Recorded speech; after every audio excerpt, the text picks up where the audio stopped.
Today on Down with Dedee, my mom will be having a conversation with Madalyn Horcher.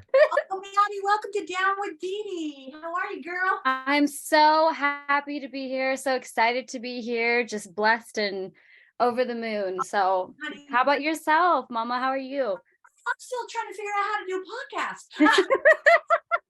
You and I met on Big Sky, and I never got to work with you because your character never came into Duel and Hoyt. I know. I'm so bummed about it. But you know what, though? It's weird. From the day that I met you in the makeup trailer, it didn't even feel like we had to work together to like get close. And I feel like that was just such a blessing. And then when I saw you at the Lux event, I was like, oh my gosh, it's like we've just missed each other all of our lives. And I didn't even need to work with you to like get close to you. So You're so sweet. Yeah, I tell you, I love your vibe. I love energies, and that's what people are like. How was it to work with so and so? And I'm like, well, who's that? What did they play? Did they do Duel and Hoyt? Then I wouldn't know who they were. Yeah. Oh, I met them in the makeup trailer. They had a great vibe. Yes, it's all about energy and vibes and connections. So when we were at the Lux thing, which is amazing, by the way, the rose water is, oh my gosh, phenomenal. I use it every single day. It just kind of gives you a little, wakes up my face. Yeah. Trust me, at 59, sometimes Mama needs to wake up. What I love about you as well is when I said I'm doing this podcast, I'm recovering out loud, inviting a lot of people on. A majority of people are talking about addiction, but when you had mentioned something that was personal to you, I said, oh my God, would you come on? And you said, yes. Yeah. I love your transparency and how you said, I know exactly what I'm going to talk about. And what is that? What do you want to talk about today? Yeah, it's you know, kind of a sensitive topic for a lot of people, but it's like domestic violence in like relationships.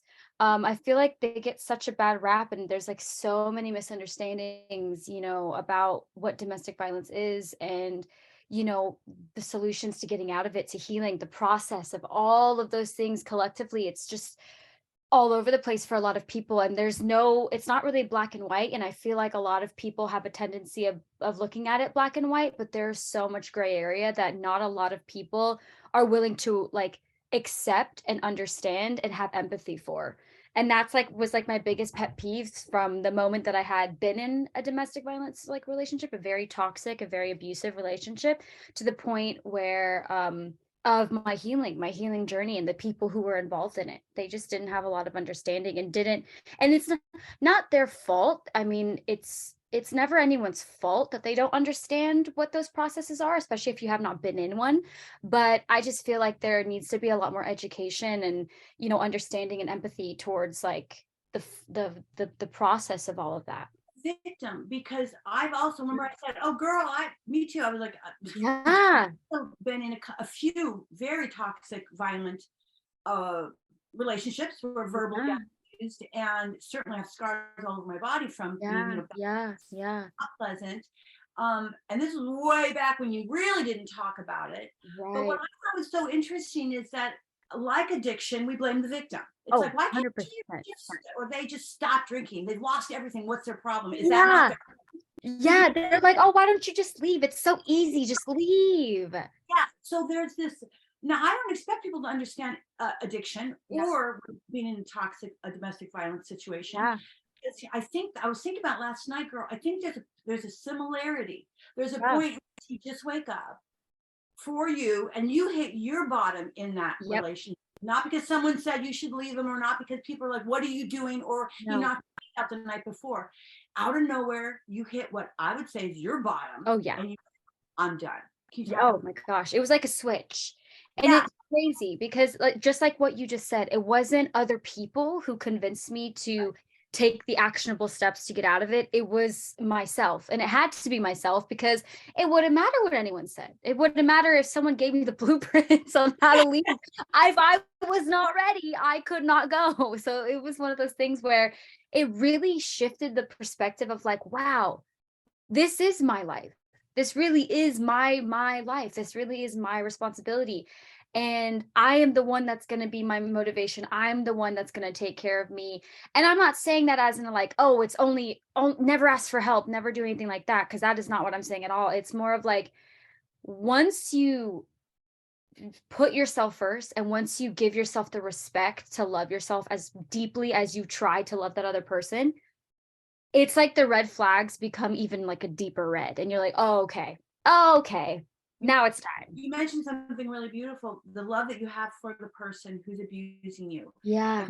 There's something missing in that scenario. One doesn't like or love oneself very much when you're in that relationship, which is one of the many elements that's going on. So when you say, oh, just leave them, or somebody says that, what they're also asking you to do is to somehow have that switch. Yeah. Right. I'm sorry, I keep pulling it over to similar to addiction, but No, no. It is completely similar to addiction. Exactly. And you go, okay, I'm done with this. Now that's when you ask for real help. Right. Yeah. And people around you watch you get abused and you're sad and you're miserable and you're still in that relationship. It's very similar to your addiction. You're active in your addiction. Then you say, okay, I'm done. Yeah. I mean, I think honestly, think about the people around us, how hard that is to watch someone you love so much. Yeah. Continue in a really messed up relationship like that. No, 100%. And the crazy thing is that I actually, I hid it from my family. I hid it from all the people who were close to me. They saw right through me, but I hid it from them as my, like, to my best ability, because I was so embarrassed. I was embarrassed. It's crazy because when you've never been in a relationship that is abusive and toxic, you can't put yourself in those shoes entirely. But when you're in it, you're just like, no, this person's actually good. I'm changing them. It's fine. It's like they just had a bad day. And you make so many excuses for yourself and for them, to the point where you're just like, it is so much like an addiction, because it's like you know that person so well. You need them to be this. You need them to feel like you're complete in a way. So for me, in my personal experience, I needed to know that I changed this person, because it was such like an ego and a validating thing of like, oh, it was my love that changed this person. No, honey. No, honey. No, honey. No, honey. Well, I think that's a really good point. There is an element of shame. Yeah. I also tried to hide it. Messed up teeth, big contusion on my forehead, and I think also at the end of the day, the physical stuff goes away, especially with me with a great plastic surgeon. Shout out to them. Dr. Bentalei. It's the words actually that resonate for a lot longer. The scars go away, or the plastic surgeon helps you with that. But those words are really like painful because they go right in. And somehow there's a belief that he must be right a little bit. But then they switch, and then they're like, oh, I'm so sorry, I didn't mean that. Oh, honey, I love you. And then if you do tell your family, right, then they're all like, they start to gang up on the guy, right? Oh, 100%. And then you go, oh, and I can't tell them, because they're like, well, this has to be it. Yeah. What, last night? Oh, that's it. I'm sure. Because for me, that, right? Yeah. And you're like, well, you don't understand. He just had a bad day. Oh my God. Exactly. It's like a vicious cycle. And you know what? You said something that resonated so much with me, is that, oh, I didn't mean that I love you. It's the love bombing that you're like, oh, of course you do, babe. Of course you love me. I'm sorry. I was getting in my own head about it, but because you said you love me, then clearly that you do. And what was so crazy about my situation was that whenever he would get in those moods, those like really aggressive moods, and he would take it out on me, and he would, hit me or whatever the case is, or he would kick me or whatever, he would be like, I'm doing this because I love you. And it's just like, and someone's listening to this going, I don't understand that yeah. I don't understand how anybody can sit and have a glass of wine and only drink half of it and leave. Who does that? I know, not me. Or like someone who doesn't finish or like doesn't clean their plate. It bothers me so much. I'm just like, you ordered this food, finish it. Like, come on. Yeah, right. So when someone's listening, it's going, what does she mean? That doesn't make sense to me. Yeah. I want to add to this. What we're talking about is Maddie or me or anyone associated with a loving person who's trying so hard to love the wrong person. Yeah. And self-love is missing terribly. So there needs to be a little more compassion, I believe, for the person in it, right? Because it's not your fault that you had some stuff that you need to work on that allows you to be in that relationship, right? 100%. 100%. And I feel like the biggest thing that I've learned through not like the relationship and also the healing journey is to not feel guilty for not being 100% with myself. Yeah. And it's like, I mean, I feel like people do that just in general. You don't have to be in an abusive relationship. That is just the outcome of what you're not doing within yourself. Because I mean, if realistically I would have really gotten down to the nitty gritty and was like, hey, you're not doing too well, babe. Like, you're not doing too well inside. And it's so hard to see that when you're just living in yourself every single day. It sometimes it takes an outside perspective. And I'm not saying that I want, like, I wish I did not go through a lot of the things I had to go through in that relationship. It's very, very scarring. Like, it's still have like a little bit of PTSD from it. However, it revealed so much about myself, Mhm. and I feel like like such a better woman for it, and being able to kind of come out on the other side. And that's like one of the biggest things is like, girl, if you start to feel guilty about loving yourself and putting yourself first, let me tell you, it's the best thing you could ever do. Let me tell you something, in my generation, when you even try to do self-love or self-like or say anything about yourself, there's a word we use. My mom would use it. Conceited. I bet you don't even know what that word is. Thank God it's a little outdated. They'd be like, oh, I'm glad it is. I mean, but you know what? I feel like I'm so happy you freaking said that, because you know what else? Another word they associate it with? Selfish. like, You are not selfish, baby. You are not selfish for being like, yeah, I love myself. And what about it? Like, and is it wrong because here's the thing, when you're with somebody, I would hope they're bringing out the best in you and you bring out the best in them.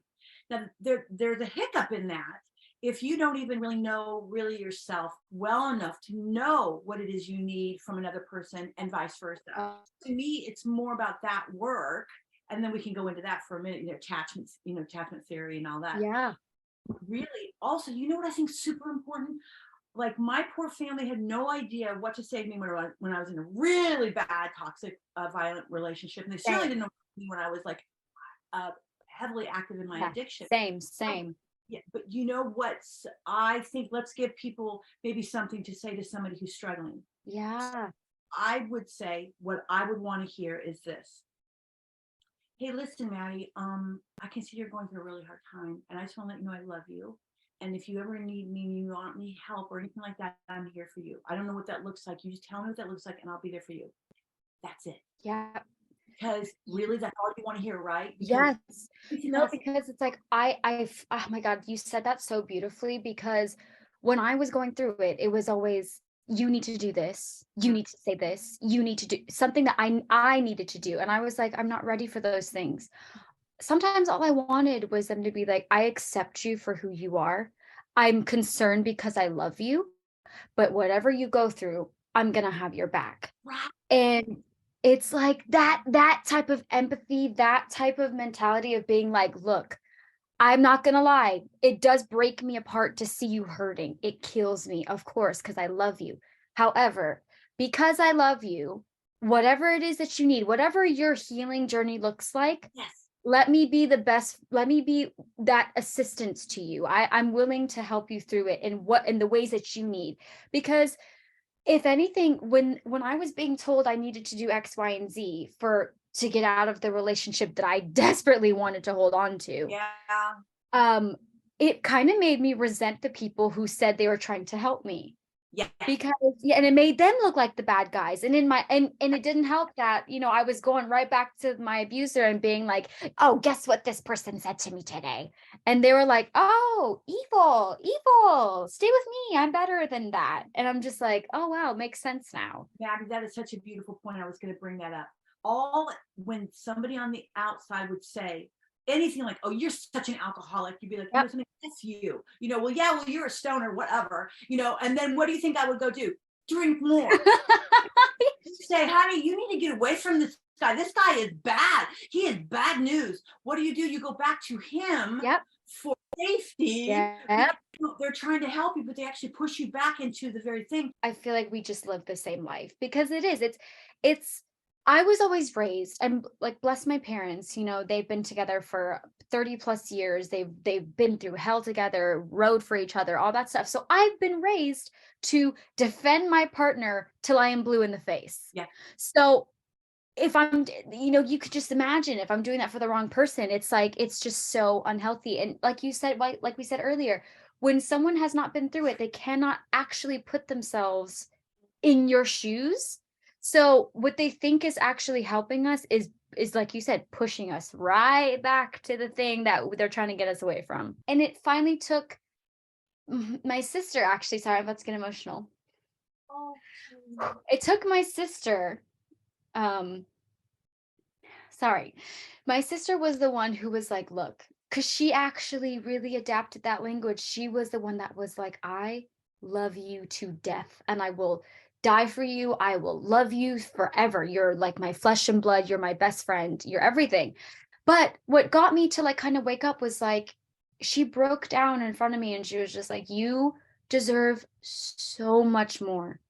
And I know, and she was the only one that knew. She was the only one in my family that knew he had physically hurt me. And she was just like, you deserve so much more. And as your sister, like it just, I have to love you, but kind of let go a little bit. And in order, because you need to see it for yourself. She's like, this is not me, cutting you off. This is not me, stepping away from you. This is just me loving you from afar. So you can see what I've been telling you for the longest time. And it took her tough love, her kind of like, it was painful to hear, but it was tough love and it was definitely still having my back, but just in a different way. And at first I was angry at her, but then I was like, wait, it doesn't matter what I do. She's like she said, she's always gonna love me, but this is what I needed. And that now, like, and looking back on it, I was like, okay, she's a G for that. Because if she didn't do that and she just kept enabling me, because she like I would tell her what would happen, and then she would be like, "Oh, leave him." And then I'd be like, "Oh no, I can't." And then she's like, "Okay, I love you though." And then it kind of went on like that for years until she was like, "Okay, no, I can't. I can't keep telling you." what she did, she set a loving boundary with you. Yes. That's what she did. And that's a whole nother thing. It's okay when you're around the person to eventually hit your bottom and say, I love you.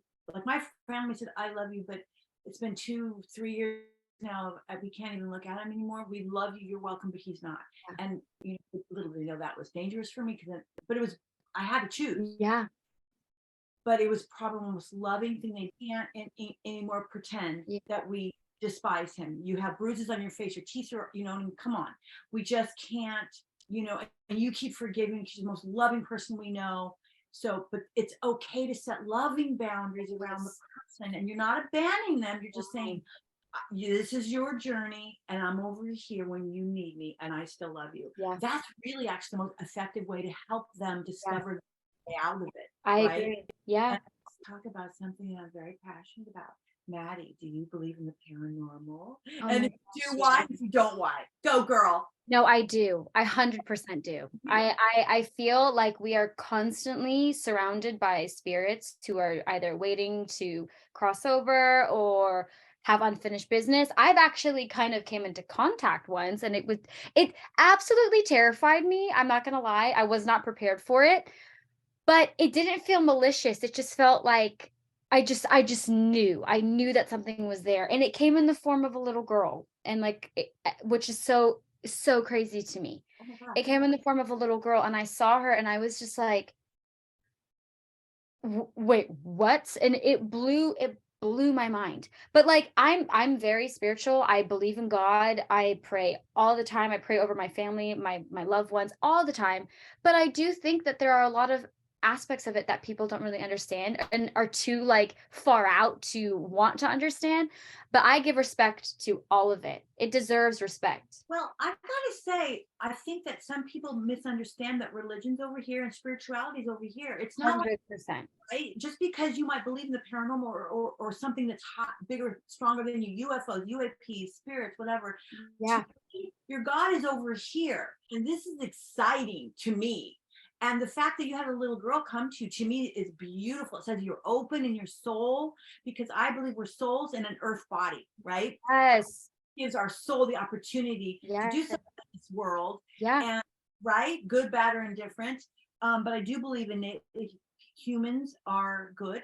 I think that we are into love and harmony. People, I believe, are um, people who love that, and their spirits are closed to it, because we were told that if you're scared, movies tell you to be scared of this Yep. stuff. They tell you that it's evil. They tell you that it's malicious, and it's like it has no support. yep, yep. And it's sad because my sister-in-law is really into that, and my brother has actually really educated on me as like about like the supernatural as well. Mhm. And he told me, he's like, it's not a bad thing to be sensitive to it.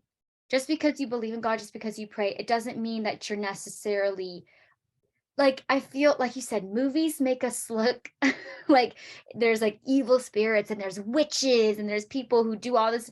It's like, no, I mean, people are just some more people are just sensitive. They're more empathetic to it. And you can sense that in a person. You can sense when, like, I feel like even the spirits can do that too, because it's like when someone is sensitive to it and they're accepting and they approach it with love, Yeah.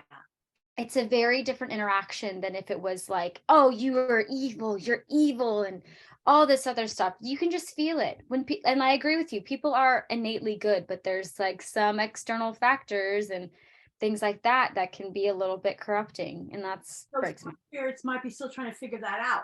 Think about it. We're energy. We're all Yeah, right. yeah, universal energy. That's right. So if our thoughts are positive and we have love in your heart, Absolutely. together are really powerful. I believe that if there's any other form of life, they're also energy, probably Yeah. advanced, and they're going to respond to the positive energy, and the negative energy, I think they're not going to go and do it. They haven't done anything to us. This is Yeah. crazy. It's okay. So when you see them, I'm asking people, this is what I talk about on my talk show, because first of all, there's stigma around it. Yeah. Oh, huge. You believe, they're like, oh, she must be drinking again. Yeah, they think that, or they're this is what drives me nuts about it, is if like you openly talk about it, or you're like, you're just open to, even if you're open to the idea, they're just like, oh my gosh, what a like loon, what a cuckoo. Like, oh, I bet you read books on that and blah blah. And I'm just like, no, I just fully believe, like, if you were to hold up an object, any type of object, it's made up of energy, it's made up of particles, it's just science, it's actually part of science that things are made of matter, and like, and so it's like when you think of yourself as a person and you have energy, and you're interacting with other energetic creatures and objects, it's like, who how can you be so close-minded to not think that there is external stuff, like, look at our space, look at space, it's like, how much of that is actually like, studied and researched? Like, yes, we've obviously come very far, we have a lot more knowledge on it now, but it's like, it is so vast. Even our ocean is so vast, it's like, who's to say what's out there and what isn't? Maddie, let's go into the last question, girl. Take us Do home. it. I know what you're going to say. I have a feeling. If you could be reincarnated as any animal, what would it be and why? For me, it would definitely be a bird. Mm-hmm. That freedom, the flight, the like overseeing the people that I love. Kind of like the one grandpa. Yeah, yeah. Or a moth, like anything with wings, I feel like would suit me the best. Because it's like, if I was a bird, I could still fly over my loved ones and see them, but I could also poop on them if they're being bad. I love it. You know that they say, though, if you get pooped on, it's good luck. I heard that too. I've heard that too. It's like that's why it's perfect, because it's there. It's like my way of being like, okay, you're being bad, but here's a little dropping of blessing. It was just from me. Pooped on by a bird? Yes. I've never been pooped on by a bird, but I was literally walking with a friend once, and she got literally, the poop dropped right on her forehead.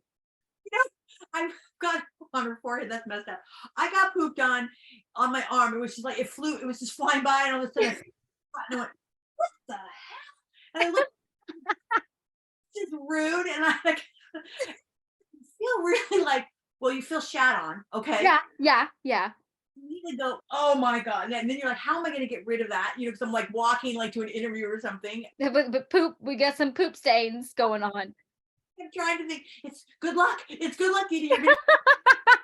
Exactly. No, I know. When everyone's like, oh, it just means you're good luck. I was like, okay, but do you have the giant stain on your fabric? I don't think so.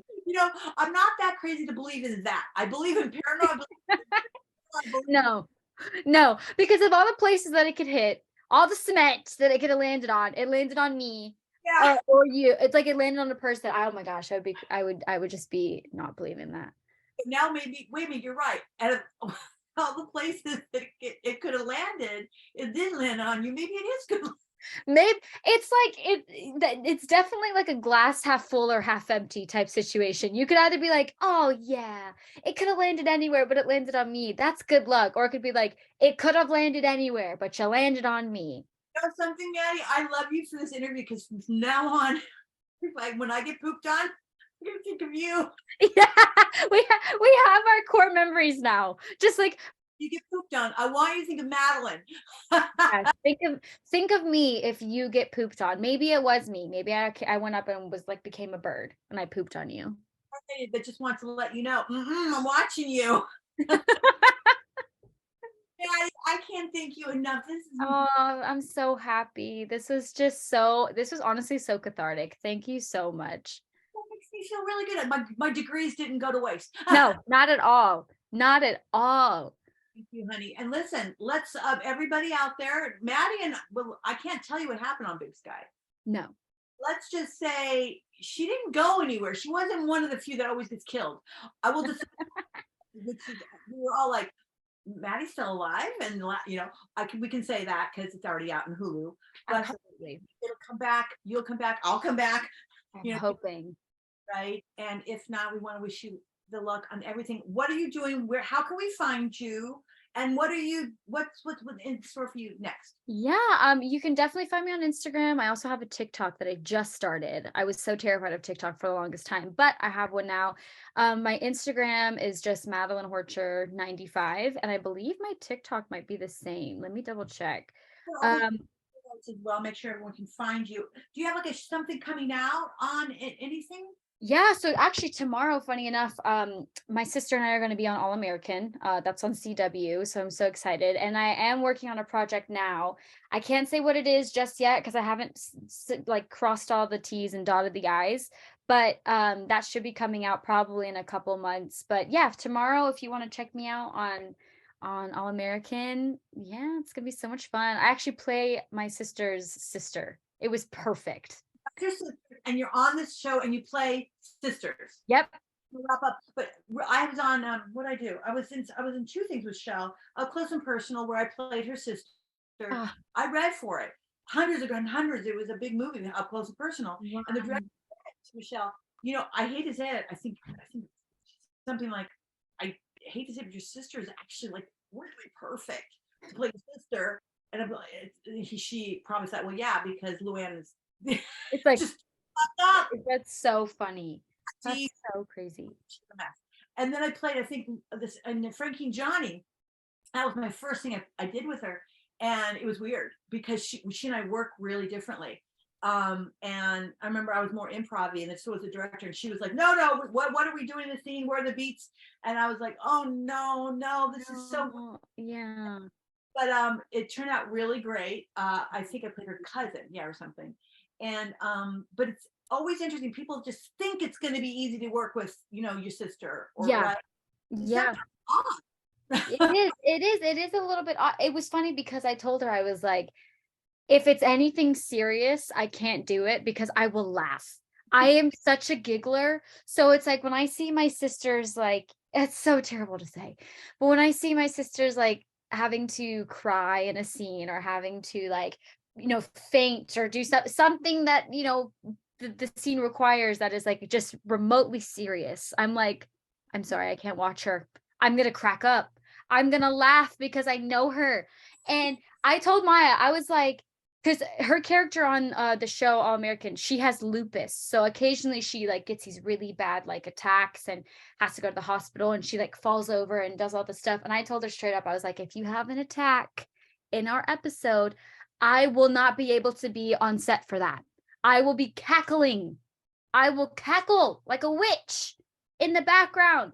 I can't see it. I'll laugh too hard. And so she was like, oh, please, I would be doing the exact same thing. So it's totally fine. And luckily our episode did not have that, but it was actually a really great experience. It was the first time we had worked together since we started acting. So it's been like 10 years since we finally got to work together. With Michelle for over 20 years, and I think everyone's like, aren't you gonna do a movie together? I'm like, she's doing her thing, she does her like big movie thing, and I'm over here like doing my thing. Yeah, it's all good. I said, I don't even know, like, I'm with you. If we had to act, I would be laughing the whole time. And like, Dedee, be serious. Okay. You're like, I'm trying. I got it this take. I'm good. And then just cackle. Yeah. For this is what a beautiful conversation. Thank you for being part of the solution with me. Of course. Love and light. For more information on today's guest, check out the show notes below or visit our website at www.downwithdedee.com.